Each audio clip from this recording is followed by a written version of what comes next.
celebrating the reader, local libraries and outstanding Irish writing. The series has featured books from Christian Dwyer Hickey, Bernard McCloskey, Donal Ryan, Claire Kilroy and Roddy Doyle. This evening, Cavan readers are privileged to be joined by Ireland's inaugural Laureate for Irish Fiction, Anne Enright, and Molly McCloskey, author of the recently published novel, When Light is Like Water. The Reader's Voice is an initiative of the Arts Council in collaboration with Libraries Ireland and RTE's Today with Sean O'Rourke. We are so appreciative of the Arts Council for bringing this event here to Cavan, and I would particularly like to thank Jen for all her help and also Marcella for being here this evening from the Arts Council. Before I hand over to Anne, some housekeeping rules. Please put your mobile phones on silent. The fire exits are on your right and on your left, and the toilets are immediately to your left. I am now going to hand over to Anne, who will chat to Molly about her novel, When Light is Like Water. Molly, I think, is also going to read from her novel, and we'll finish by opening to the floor for questions. Thank you.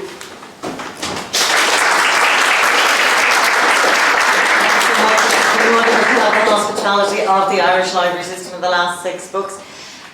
This is our last one, so I want to thank particularly Jen Carpenter, Marcella from the Arts Council, and everyone who's worked on the series. We have Molly McCloskey, all the way from the United States of America, here with us tonight. Welcome to you all, friends, colleagues, and especially book clubs. And the first thing I want you to do is to close your eyes and think of a question, and make sure it's a nice question, because the Reader's Voice is so called because it is an opportunity for writers to hear from their readers, but also it's about, I think the word is empowering the book clubs and the library readers around the country. When Light is Like Water is the final book in this series. It is the only fresh off the presses book. When I was looking at the series, it was just a question of shaking the bag to see what books turned up and might be useful, interesting and good for book clubs. One of the things that I've noticed about book clubs is they like a really rattling good read. They like a bit of drama, they like a bit of colour, they like something that reminds them of a guy they knew 10 years ago, and they can have an opportunity to talk about that over a glass of wine or a cup of tea after the book club has finished. These books have a different sort of thing going, which is, and this book in particular, this is the kind of book that you look at the world differently after you've read it. That's something about the tone of voice or the cadences or the sense of observation or thoughtfulness about it informs your thinking and lingers with you for days and weeks afterwards, and is there between 2 covers every time you want to remember what that was, that particular, and in this case beautiful sense of a recalled past. I'm going to talk to Molly a little bit about how she got here, how the book got here, and then we'll have a little reading, and those questions that you're so busy thinking about now. You're not listening to me at all, because what you're doing is you're thinking of a good question to ask. Those will then be aired from the floor. So, Molly McCloskey.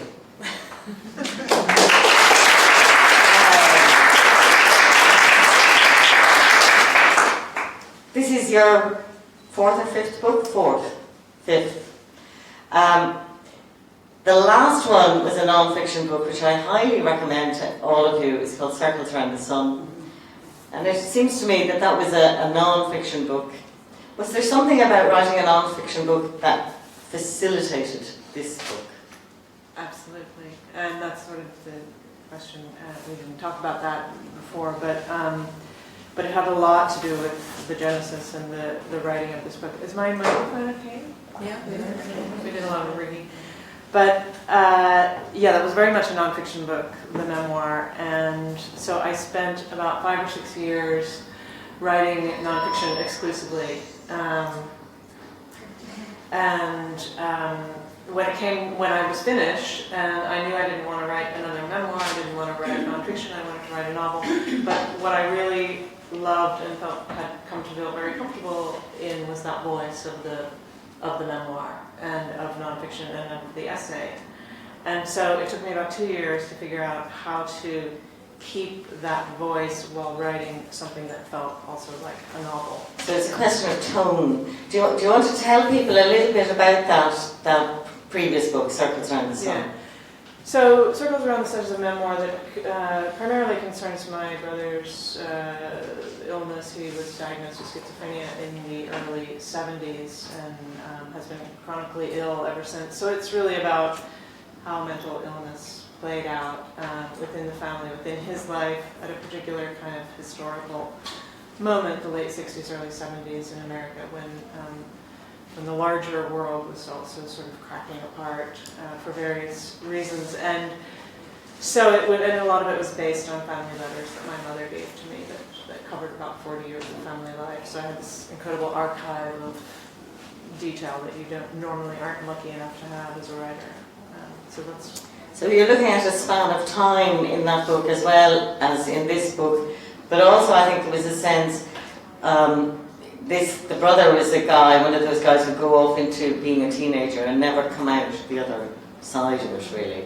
But there was a sense all the way through that book of his psychosis made him unknowable in a really interesting way, that you were asking the question about who people are actually and how do we know them. Does that inform this book in any way, or? Yeah, that's interesting. I mean, with the memoir, it was sort of, yes, how did this person get from A to B? Because I only knew the B part because we had this huge age gap. And I had heard about the A part, and it was about putting those two halves together and saying, how did what was the trajectory of the life that it ended up here and started in this completely other place? So I don't know. I mean, I don't know that that movement necessarily was shaping this narrative, but I think the narrative was about, as many narratives are, looking back, making peace with the past, understanding why you did things that you very consciously did in the past, but maybe didn't know why you did, and they were very important things. And sometimes we do that in our youth, and it takes decades to understand what was driving that, and sometimes to forgive ourselves for that. So, yeah, it was also about getting from A to B, I suppose. Yeah, I mean, both questions ask the question, how did we end up here?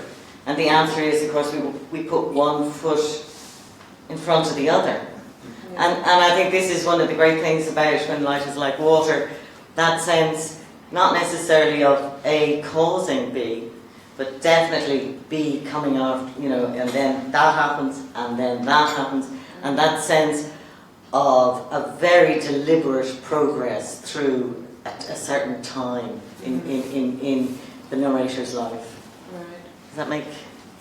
Yeah, I mean, I think another thing that perhaps the two books have in common is that what I was very interested in was how the individual story plays out in a certain historical moment and what that looks like when you look back on it. And that the narrator comes to Ireland in 1989, and then events unfold over the next 6, 7, 8 years. And I was really interested in the loss of innocence, and both for her, and that was taking place on a sort of, I don't know if you'd agree with me, but I think Ireland lost some innocence during the boom years, and innocence by which I mean realizing that we're capable of things, thinking things, wanting things, feeling things that we wouldn't have thought we were capable of wanting and feeling, and that we may not be very happy about wanting and feeling. But I wanted to kind of embed the personal into the larger. But your character comes in not as an Irish person who then discovers all kinds of wanting. That she likes shopping. Handbags! Nothing wrong with a nice handbag.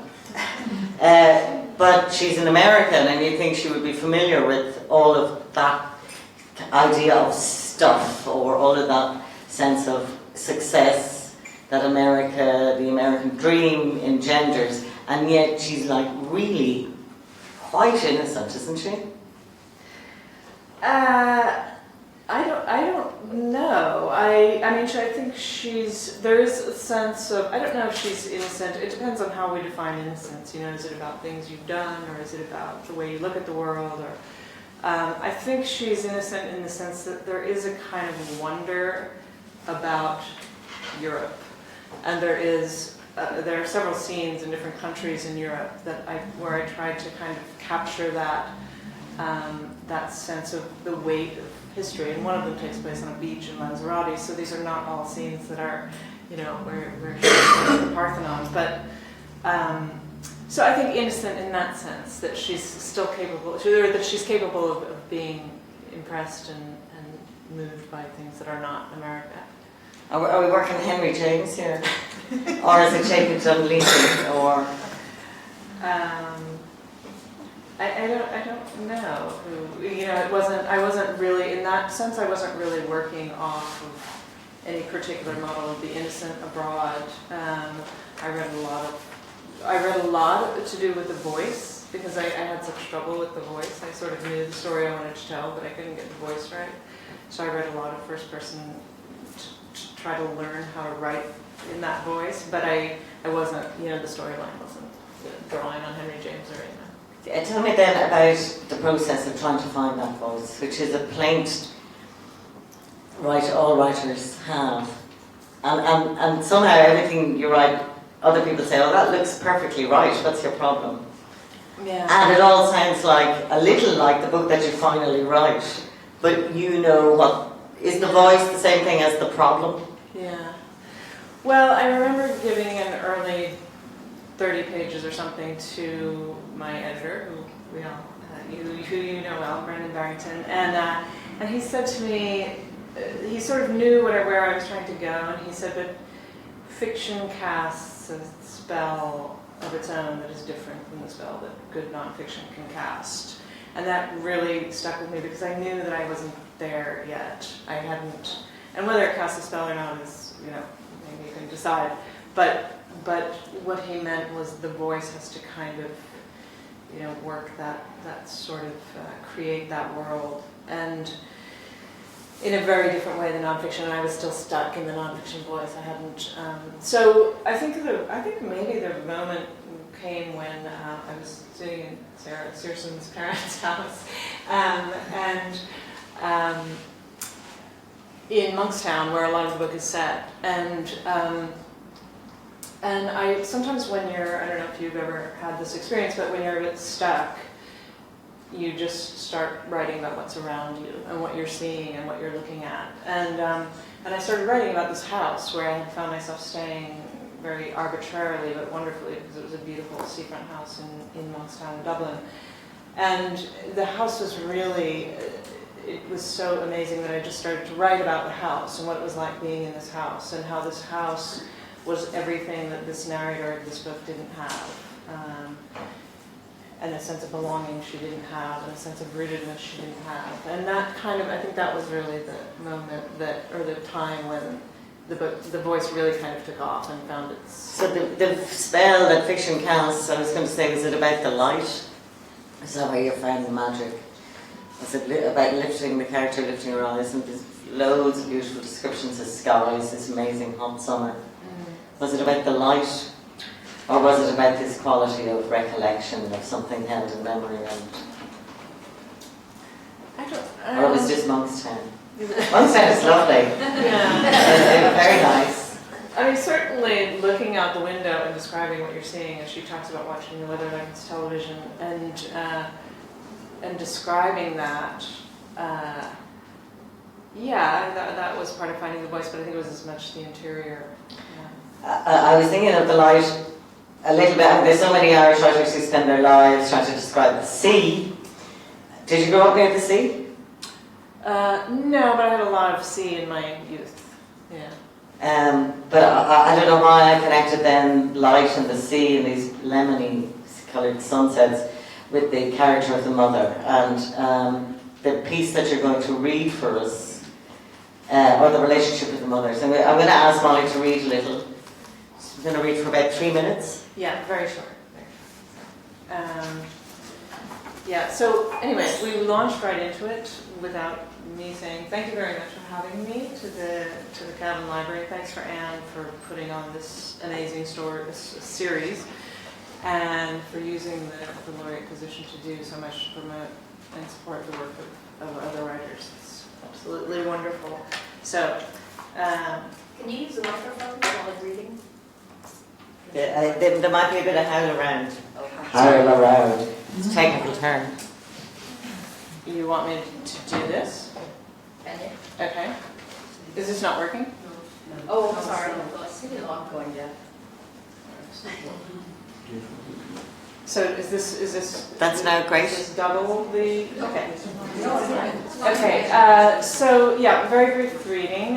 One of the storylines in the book is to do with the narrator and her mother, who, as the book opens, has just died. But obviously, the scene is going to take place in the book. The mother, there are flashbacks. The mother is still alive, and a very close and important relationship for the mother, or for the narrator, for the mother too, presumably. My mother asked me once, a little rhetorically, "Doesn't anything surprise you?" She meant surprise as in astound. She meant I had no sense of wonder. We were sitting in her living room in a retirement complex in Florida, and she was cooing in amazement as I demonstrated yet again how text messaging worked. I wanted us to be able to text each other while I was in Nairobi, and that must have been the 4th time we'd gone over it. Each time she had shaken her head as though she were witnessing the miracle of flight. I believed that a part of her really was amazed, and I thought maybe she belonged to the last generation capable of astonishment. "It's pretty exciting," I said, with more sarcasm than I'd intended. She looked hurt, and rightly so, and I felt a bully. Anyway, who was I to scoff? I have no idea how text messaging actually works. And that was when she said it. "Doesn't anything surprise you?" Later, we walked down the back path and sat in a very gentle April sun and waited for the jitney to bring us to the beach. We shared a small bag of potato chips and discovered we both loved the ones with the little pillows of air in them, and neither of us could quite say why, but the discovery felt extraordinary, as though it were something genuinely important, and we could not see why it had taken decades for us to stumble on it. For a moment, she seemed positively girlish, beside herself with delight.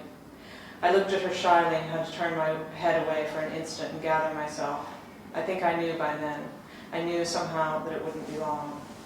Still, her death astonished me, like nothing ever has. At some point during my last year in Nairobi, my mother, who had been youthful all her life, even into her 80s, her gait steady, her enthusiasm undiminished, her eyes bright, grew abruptly older.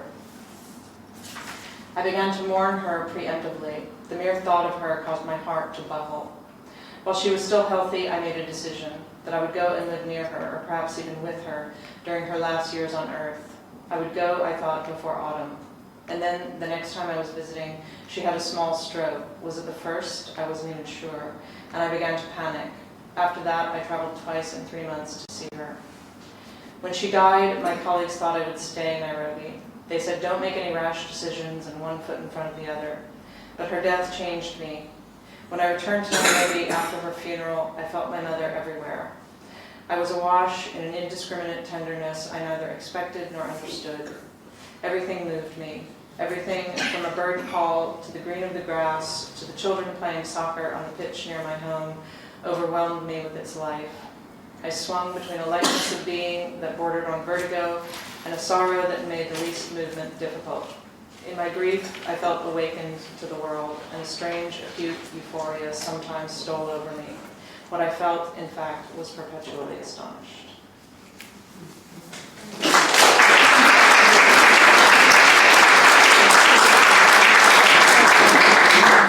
So I'm seeing big twinges of recognition there in the audience, and I think that does what good writing should do, which is describe something we all know and does it so accurately and quietly and well that we're somehow refreshed by it, or, you know. So, but it may not be, is everybody here in a book club? This is the first question I have to ask. And is this the kind of book that you would normally engage with? Yes? Yeah. See, posh book clubs. You didn't put them on the spot. No, yeah. How many book clubs are there? Or are there people who aren't in book clubs as well? Oh, there is some. Okay. There's, yeah. You'd be trapped. We're just quiet readers. Quiet. It's a whole other thing, isn't it? To read in a group than to read on your own as well. And sometimes disappointing when you love a book and the other people don't like it so much. Are there particular questions that spring to mind? Perhaps about the characters in the book, first of all, about Eddie and Coley. Or, yeah. I'd be interested to know how much of, she seems to do a lot of things that you have done, like come to Ireland and stay. Is there anything in it, sort of, what brought you to Ireland in comparison to Alice?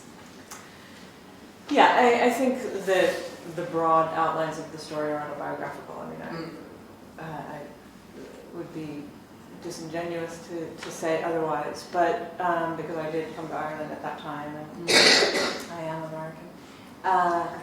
But as with most fiction, you take a kernel of an experience and you build a world around it that is a composite of stories you've been told, things you've experienced, things you've witnessed, things you've imagined, and it's that, so there are kernels here and kernels there. I read someone recently, some writer talking about it's like a kaleidoscope. There are all these bits of your life, but they're all jumbled up and as though you're looking through a kaleidoscope, and it creates a completely different picture than just if you were taking a linear, the linear narrative of your life. Sligo was a very literary place for you, wasn't it, as an American arrival? Yeah, it was very, people know Dermot Healy. Yeah. Cavan man. Son of Cavan. So Dermot was living up the road from me in Sligo the first winter I was here, and I heard that there was a writer living up the road and he had a magazine. So of course I'd never read the magazine or anything, but I went up to him with my story, knocked on his door, and I said, I have this story. Back in the days when you actually had your story printed out on a piece of paper and there was no email or anything. And he was so gracious, and he said, come in, he was cooking a big pot of spaghetti bolognese, which was sort of his trademark dish. And he published my story in Force 10, and said little. Dermot was given to sort of gnomic utterances,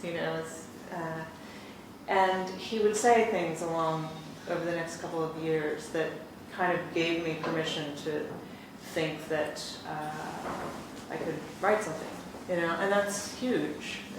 But you'd already brought your story. You didn't need his permission at all. Did you come to Ireland because you wanted to write? No, I just. But as soon as your foot touched the sod, it just surged up and out your typing fingers. No, not at all. I mean, I was working as a journalist, and so I was already writing and wanting to write fiction, but not knowing what to write about, and in fact, my first stories were actually partly to do with my brother, who I then wrote a book about. But he was something that you have these things in your family that press on your consciousness and shape you, and those are the things you tend to write about, especially at first, I think, as a way of processing them or reshaping them or something. So no, it was not. I came to have a good time, and that's what I had. And no, I mean, it was really no deeper than that. I thought that looks fun, and I'll do it. The way that's your decision-making process when you're young. That looks fun. I'll do it, and sometimes it turns out better than other times. But yeah, I think one of the things I'm trying to say is that as well as having a life and an experience and being in Sligo, for example, at roughly the same time as the book, you also as a writer have other writers and other books and the possibilities for writing anyway or anyhow, because the way Dermot wrote is, he could write anything that came into his head, right. And nobody was going to ask him, did that happen to you? Unfortunately, sometimes it probably had. yeah. But that question is that the more realistic your book is, the more people say, is that your life? Yeah. And it's also a question that women writers get more than men, But anyway, we'll leave that for another day. Sorry, I'm talking on now. Has anyone got another I just question? want to make one remark. Dermot's sister, Una, was standing beside you in the foyer before you came in. Oh, I didn't know. She had another meeting to go to, and I don't think she's aware that you would know Dermot. And she said if she was finished in time with the other meeting in the courthouse that she would come back. Okay. Yeah, I met her. How many people are writing a book?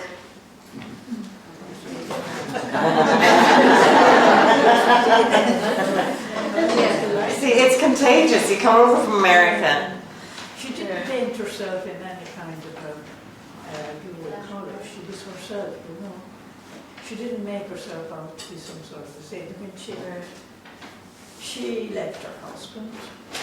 She drank. She took up with another man. She was doing all that. She didn't make any excuses for herself. I liked that. You liked it. You didn't throw the book away in disgust. I did. I thought it was good. You know. Yeah. The other thing I did like very much was people often come to Ireland and they depict it as a rather dreary place. You know, they always raining and sort of they picked the grey in the mud or something. You didn't. Yeah, it was very sunny in Yes. Ireland. Yeah. And It was a hot strangers summer. and outsiders would seem like a very nice place to come to. Yeah. If anyone didn't hear the remarks there, one of them was to do with the fact that the main character in the book is no better than she should be. And how likeable that can be as a reader. And the other is that Ireland isn't portrayed as a miserable, boggy, sad place. It rained a lot in the book. There were so many lemon. There was so. It rained a lot in the book. Does it rain?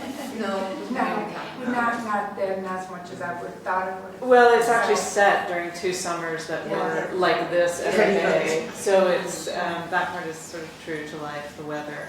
I thought the character was a little bit ahead of herself, like the mother was. She was ahead of herself in having a child out of wedlock, and then this girl coming over was the same way. I mean, she married and then had an affair in the 80s and 90s, and you know, although it was still a lot of hush-hush, it was interesting.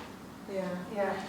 I think just to what you were saying, I think that that's part of what the forgiveness aspect is about in the present day narrative is, yeah, she was not a saint, and none of us are, but it's the question she's working on is what do I do with that knowledge? You know, how do I...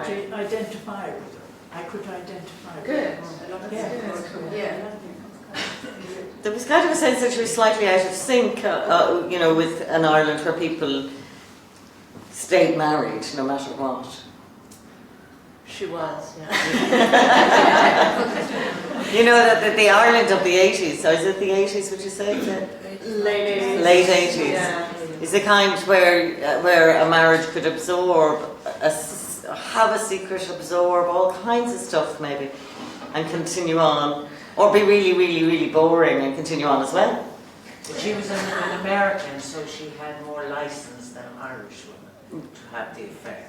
Do you think? She hadn't got the background. She hadn't got, or you know, the Irish would look at her and say, "Oh, she's an American." You couldn't expect any better. You couldn't expect It's all right for her. Yeah. And as one person just said, her mother did it before her. Okay, no.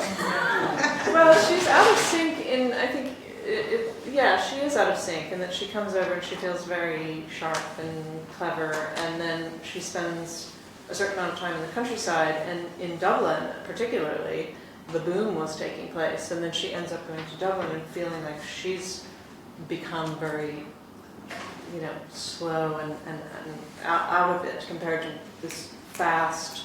I mean, I remember coming to Dublin in '99, and it was like every other car was a BMW, and thinking, what happened? You know, it was really so striking. And she's out of sync in another way, but I forget what it is. But she doesn't have a mythology about Ireland.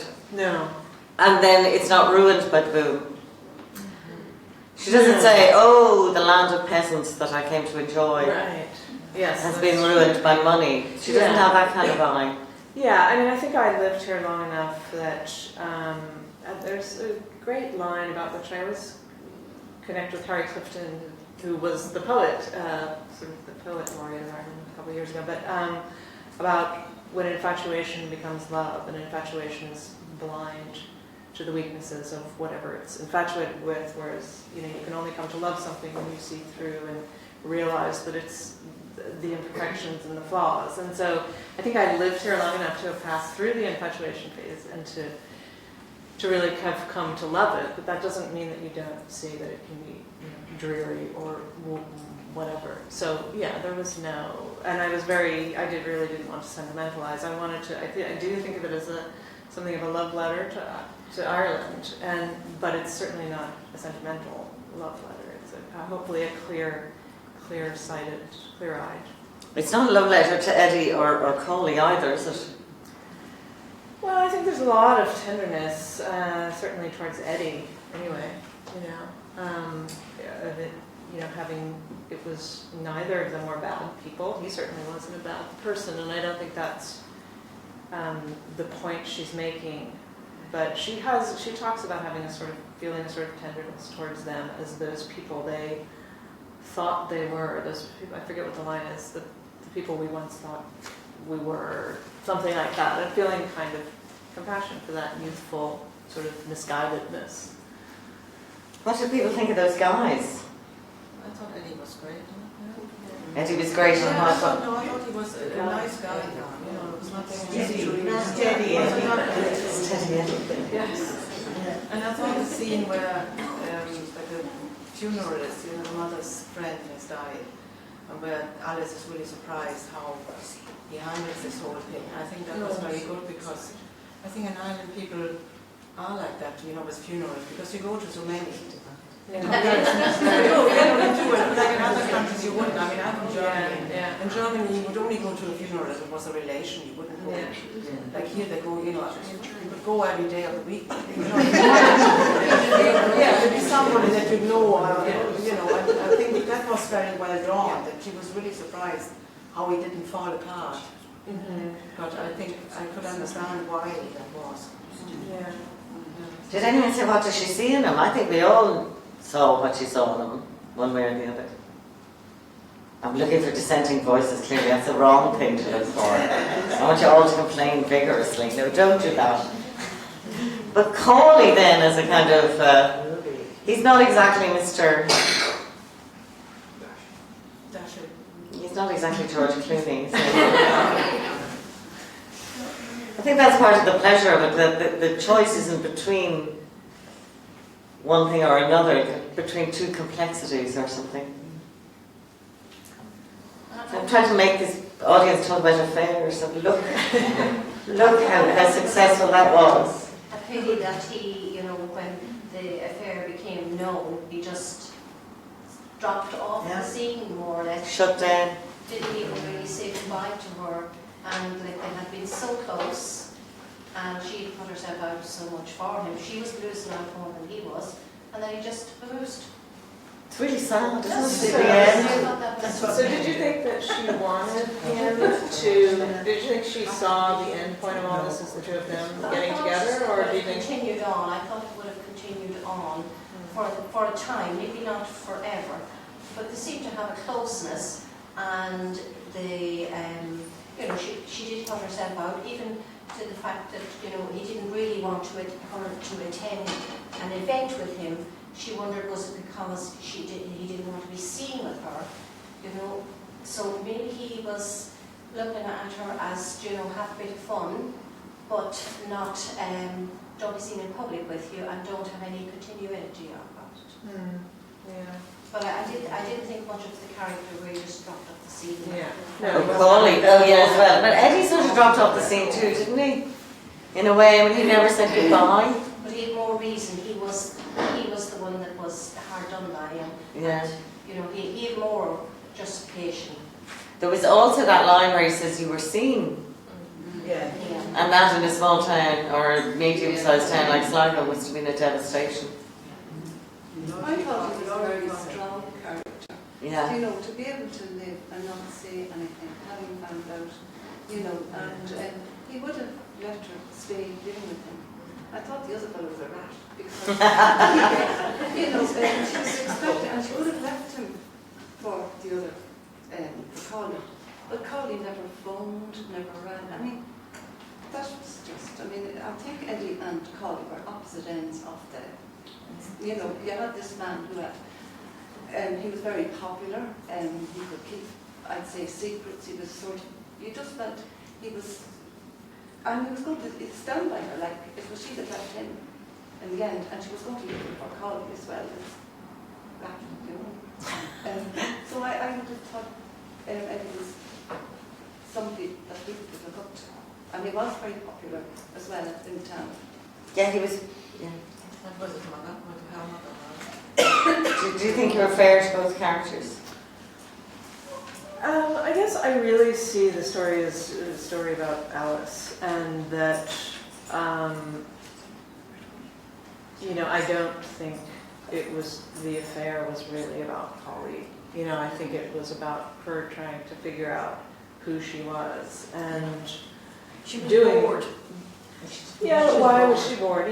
She finding a life where she wouldn't be bored, and She's so no not children. doing that. No children. That would have kept her busy. But yeah, I think she alighted on Collie because she didn't know how else to figure out who she was, and so to me it's about a sort of coming of age novel about Alice, and I think what you're saying is really interesting about the two characters. But I don't see her behavior hinging on either of them. I think she had a sort of through line to where she was going, and unfortunately did some damage along the way with his youth. Did she know where she was going? I don't think so. No, I think that in the later passages, where she's come back to Dublin and she's had quite a bit of life experience, and I think she knows who she is then, and she would never do that kind of thing. But why did she do it then? And it's important to look back and see, why did I do that thing? What age was she when she started? When she Or did I miss that? Well, I think she was in her late 20s or something when she got married. So, or mid-20s, something like that. I think she was, I don't know why I thought she was older. Yeah. But I'm only figuring that out now. Yeah, but there was that sense of that wide-eyed, that extraordinarily acute observation of, for example, Irish lorry drivers. Sean O'Rourke read out, which was really brilliant, about how the culture reflects itself in these very kind of not threatening but slightly. It's just a brilliant description of the lorry drivers, and it really brought the whole a time and an era. I think the lorry drivers, which is a very clear image in my head, and I still sort of curse Brendan, the editor, because we have these battles, and some he wins and some I win, and you can still see the ghosts of the things that were there that are no longer there, and some of them you think, thank God he won that, and that's no longer there, and then others you think, But there was the point about the passage was sort of, this was in the days before the internet, and there was this kind of wonder about encountering the strange, even if it was a lorry driver, which is not this incredibly exotic, scene, but things were more exotic then, before we could watch a, what do you call it, CCTV, like a live stream from O'Connell Street, or I'm sure you could Google Irish lorry drivers now and get a zillion images and some videos, and so it was there that encounter, and I was estranged, or whoever was estranged to them, any foreigner, and there was a kind of wonder and a kind of innocence about it. So after that first strangeness and that first, as it were, failure to settle, and if she did settle in Sligo, you'd think she would say, how did I end up here, quite for the rest of her life? But instead of ending up there, she ended up somehow everywhere. This character went to Africa, went to Kosovo, went to very extreme situations after that, and so when she cut loose, it was again in quite an unexpected way, and in a way that was again hard to settle. You couldn't see her settling in Kosovo, for example. Can I ask something from both of you? How do you write? Do you get an old jotter and With stuff? great difficulty, pain, Or do you sit in front of the computer? slowness. Nothing comes rattling out. Nothing comes rattling out. But do you have... Molly, how do you write? Exactly as you described, I sit in front of a computer and go like this, and Yeah. They do it on a computer. I do, yeah. Yeah. Molly, sorry, Molly, just talking about, I suppose there's two things, talking about your writing yourself, and again, as a journalist, you would have been writing lots of facts, I would assume, and then to move from being a factual reporter and then into the fiction aspect of it, was that hard to do? Do you understand? You know, the fiction. Yeah, part. well, first of all, I mean, I was a very beginning journalist. I was only a couple of years out of college, so I was just starting to write features and stuff. I wasn't like some kind of, hardened, seasoned journalist. So I think my problem was more that I really don't have that much of an imagination. I don't know about you. I think you probably have a better one than I do. But so the idea of completely creating something out of nothing is it's very difficult, and and I love nonfiction. So I don't know. I think for me it was well, just going back to the first thing of how to take the things from both of those worlds and combine them and not be stuck in the nonfiction mode where you're not allowed to make anything up. And I take that seriously if I'm writing nonfiction. But to use the elements of that in fiction where you do have that freedom, and yet you maintain, you said it reads like a memoir, and that was part of the point of the voice. Absolutely. If people say, is that you in that book, that to me is a great success, and then I write another one with a completely different you, and they say, oh my God, that too. So you're just endlessly throwing out these things that you hope will fool people into thinking it's completely autobiographical. Well, so the closer that people think it is to your life, the more successful it is as a book. Exactly. There was a Bruce Springsteen published a memoir last year, and so there was a lot of interviews with Bruce Springsteen. He said if you write it, they were talking to him about his lyrics and how they're very much about where he comes from. And he said if you write it well enough, people think all of it really happened to you.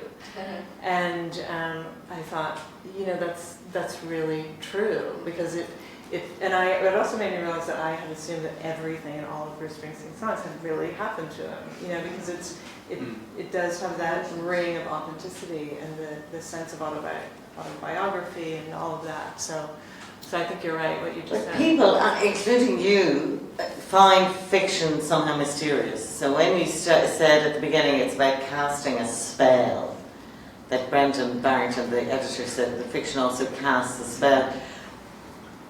One of the things I say is that people think that fiction flies like a bird, that somehow you make a bird, but you don't. You make an airplane. You're doing a lot of nuts and bolts, and then finally it'll take off from the runway. But you started looking around at the light. Well, I just think you started looking around at the light. You said you looked at the sea and at the house, and you go from there. So sorry, I'm dragging this back to difficulty, which is that you do spend a lot of time at the beginning of a book getting into fiction, and that's somehow to do with the tone of voice and to do with what the character sees as opposed to what you see. And can I ask you a question? Yes. So would you find? Oh, yeah. In your experience, that's not allowed. I get to talk. I have a big microphone. I get to talk anytime I like. But Sorry.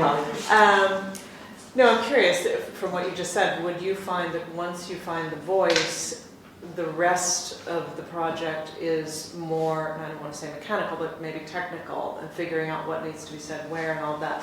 But the voice is the thing that releases. No, the voice to me is the problem. So the voice says something, you say, what's her problem? And she spends the rest of the time figuring that out in the book, what her problem is. And then at the end, when you finish writing, you say, oh, that was her problem.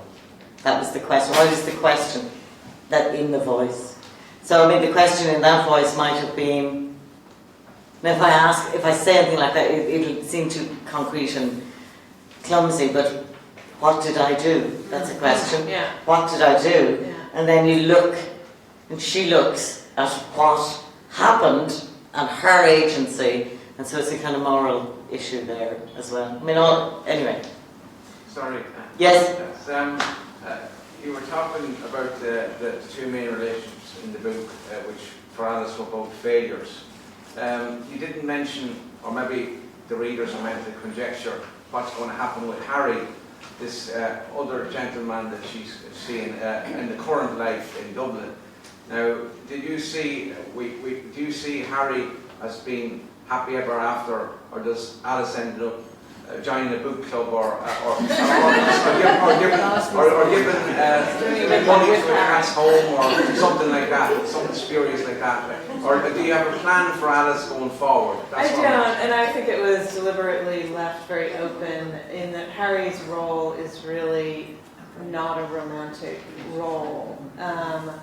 It's more of a helping her to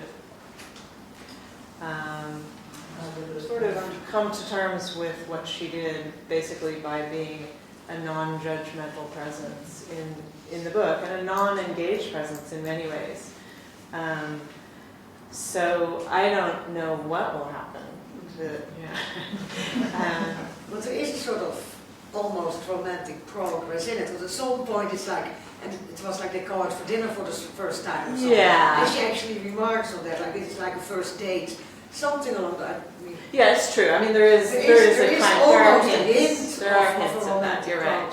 Yeah. You're right. So readers are essentially like mothers. They want, they want to sort out the romantic life of the characters, and then that'll be sorted. Right. Yeah. There's something else I'm really curious about, this more from a personal point of view. Somewhere in the book you say, well, Alice says, I felt disoriented, beset by suspicion that would from time to time revisit me, that there was more to why things happened here than I was capable of comprehending. Now I was wondering if that was something from your own life.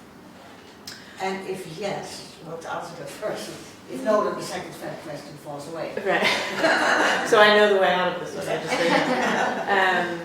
yes, absolutely. I mean, I think initially, the first couple of years, or however long, I don't know, it took me to figure out what was really going on beneath the surface. But yeah, she talks about it as a teeming, tricky, intricately coded world, or something like that. That is Ireland. You know, where there's a subtext. I mean, a lot of stuff is being said, but the subtext is going unsaid, and that's where the really interesting stuff is often happening. And it takes, I think, some time to be able to read that in any way. So yeah, that was. But you didn't get there. I don't know. I think I have, but I could be. I'm doing it wrong, or there's still wrong. There should be a handbook. Maybe that should be my next book. A handbook for Ireland. I mean, you make the country as strange and full of meaning as Kosovo or Nairobi. I mean, places where it's not just romances or that are going on, but there's an awful lot more happening. Yeah, there is a lot more of it than romances, and which has to do with home and going to these places and dealing with people who have no choice about being homeless and exiled and refugees, and talking about how that differs from the choice of leaving your home. And her friend Harry, who says, you know, that he's over the years became in feeling at home in many places. He felt essentially at home in none, and what do you lose and what do you gain in that transaction, and in being less exclusive in the places you're attached to, and having a sort of more Buddhist, broader affection for the world, but you're less rooted in a particular place, and what's lost and what's gained. I mean, that was also a big question of the book, is what is home? How do you know when you're home? Is a marriage home? What if you leave that home? She does feel utterly at home and not in any way strange when she's with her mother. Yeah, that's definitely one form that home takes for her, is childhood, and the way she feels when she's back with her mother. And the mother is really this well of unconditional love, and she's just a deeply good and loving person, and so that is home. And she goes back and returns to it again and again, psychologically, not in real life necessarily as an adult, but yes. Yeah, I Tell about the mother. I just want to say, I thought the description of the retirement home, it wasn't gone into in a lot of detail, but the the way you wrote about it conveyed the impression to us that it was quite a sterile area, or a place to live in. For example, you know, the food being delivered at a certain time every day, and they came in polystyrene dishes, you know, and then they just ate and then disposed of the polystyrene dishes. I thought that was very good. And another character I liked was Cavan. I thought he was very well drawn, the alcoholic. And I feel that, well, he was so well drawn, I feel that if we go down the road, we'd meet him. Everybody knows Cavan. But it was great the way he came back. You know, the description of the squalor in which he lived, and even he was having them over to stay, and you know, the place wasn't even cleaned up for them coming, and they had broken mirrors or broken glass around the room, you know. But then finally, he came right. Yeah, Cavan comes out well in the end. Yeah. I was interested in the title of the book. What inspired you, or when did it inspire you to put that title on the book? About 5 minutes before publication. Because we were talking about this at dinner about the title of this book was a very fraught exercise, because there was a lot of going back and forth and trying to find exactly the right title.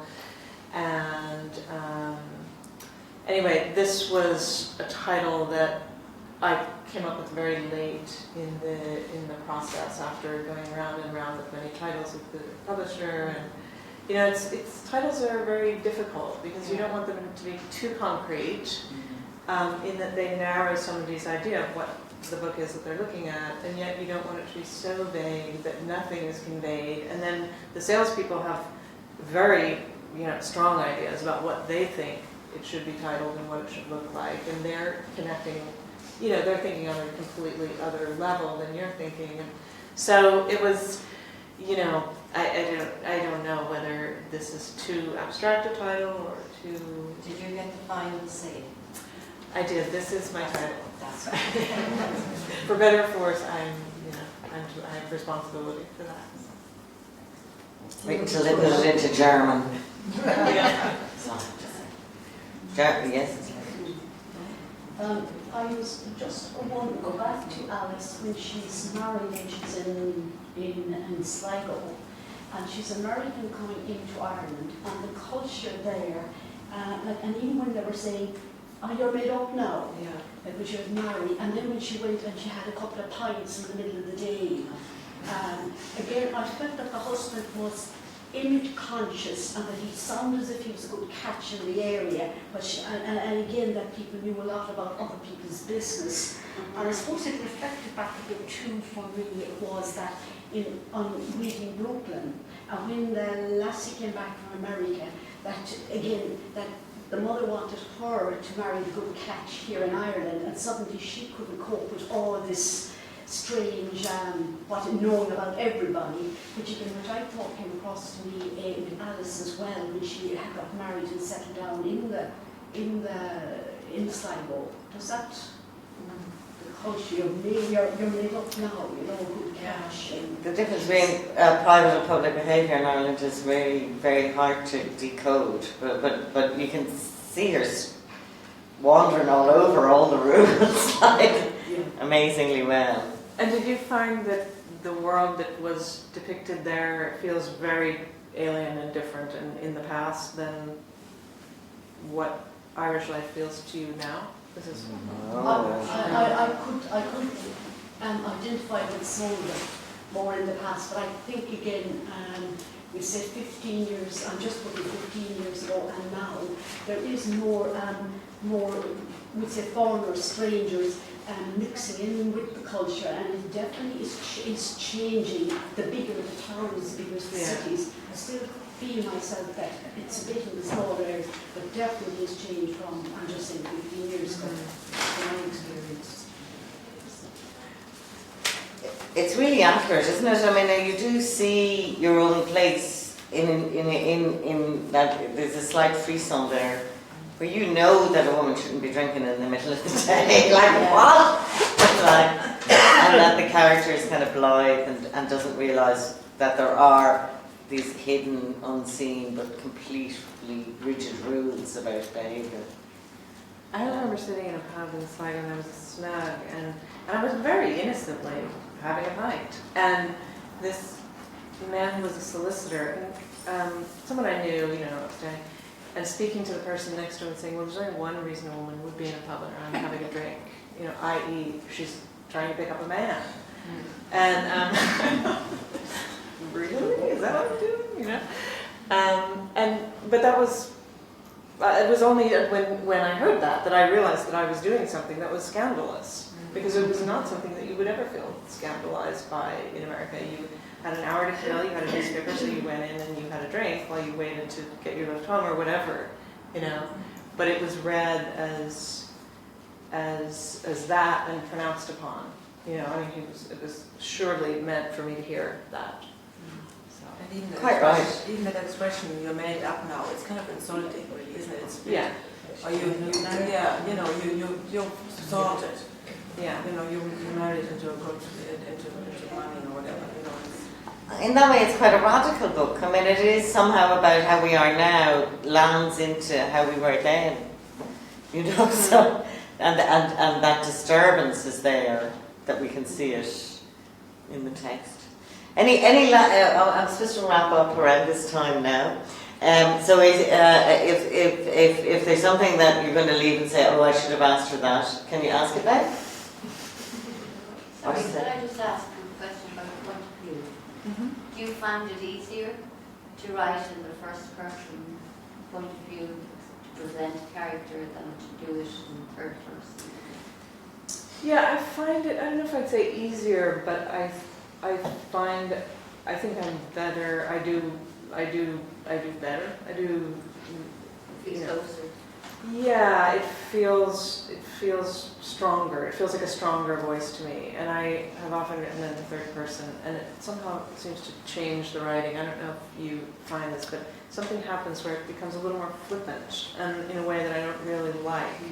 And so it's always but I like the third person. I love reading it, and I do like writing in it, but I don't feel that I really got it down in a way that I'm comfortable with. I mean, these are huge questions. It's about 6 months changing from present tense to past, and from she to I. I mean, you can do that endlessly and that's something about getting the voice right.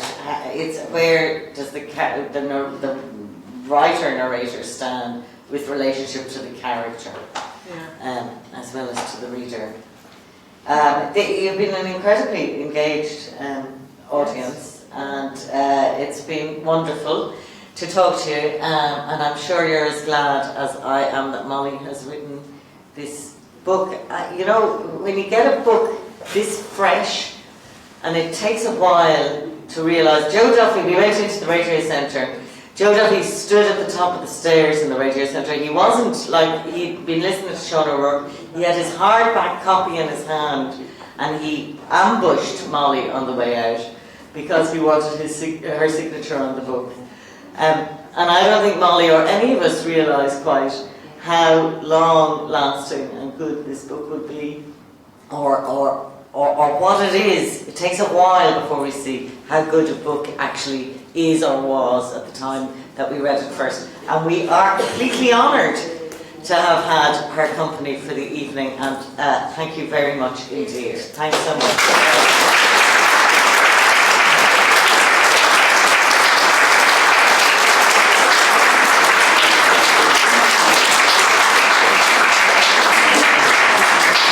Well, thank you, Anne and Molly, for such an enjoyable and inspiring evening.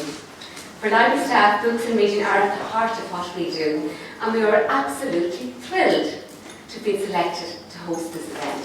So, a big thank you to Marcella and Jen from the Arts Council. This is a wonderful opportunity.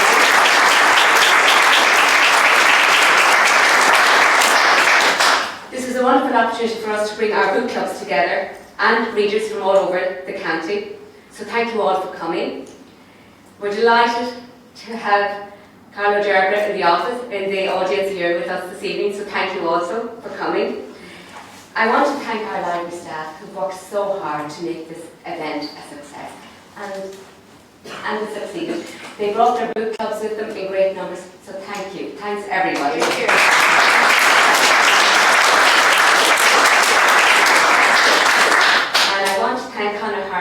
our communications officer, who helped promote this event and did such great work. When the Light is Like Water is available from all of our branch libraries, and it's also for sale in Eason's. It takes pride of place in the front window in Eason's, so it's available for sale there. Now, we passed around a clipboard looking for names and addresses and mobile telephone numbers, so people would fill that in. So the next time when the Arts Council select us for an event, we'd be able to contact you much easier. So listen, thank you all very much, and